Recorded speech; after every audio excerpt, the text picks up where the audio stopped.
Try to imagine this for a moment. A 500. 000 volt power line.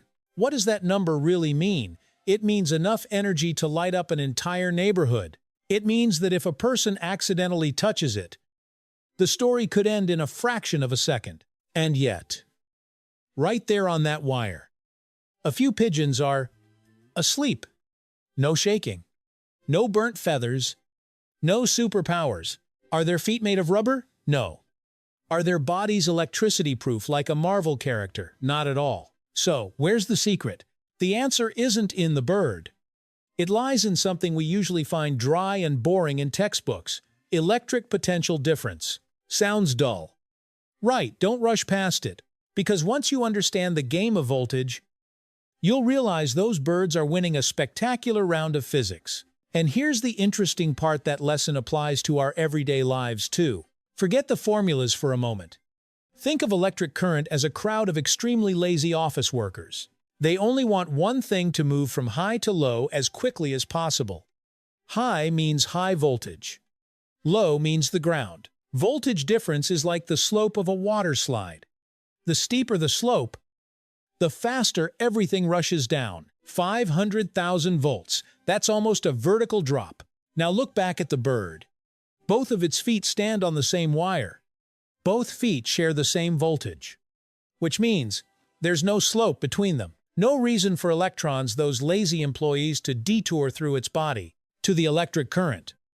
The bird's body is just a boring dead end. It doesn't lead to the ground. It doesn't connect to another wire. It doesn't complete a circuit. The current glances at the bird, shrugs, and keeps racing along the copper line, a smoother, more convenient highway. Starting to see the strange part: the bird isn't safe because it's special. It's safe because it doesn't create a difference. But wait, if that's true, why do some birds still get electrocuted? Somewhere. This rule must break. Everything changes in a split second. Imagine a giant eagle spreading its wings. One wing touches one power line. The other accidentally brushes another wire, or worse, a grounded metal pole.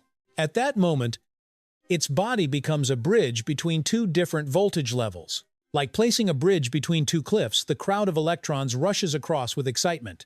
Why does electricity suddenly choose the bird? Because now there's a slope, a difference, a path toward the ground, a living body.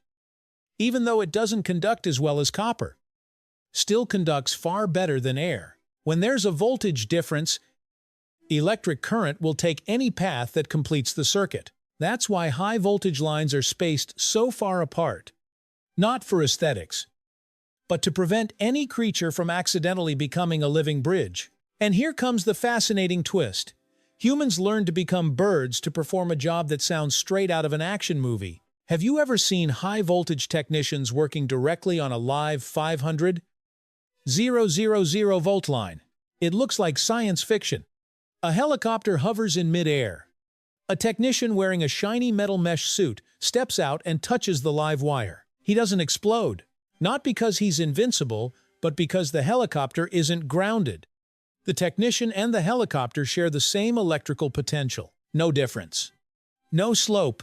The metal suit acts like a Faraday cage, allowing the current to spread across the outer surface instead of passing through the body. If the number 500,000 volts sounds terrifying, think of it this way. Voltage is just pressure. Without a path to escape, that pressure doesn't create a current flowing through you. At that moment, the technician is essentially a giant steel bird.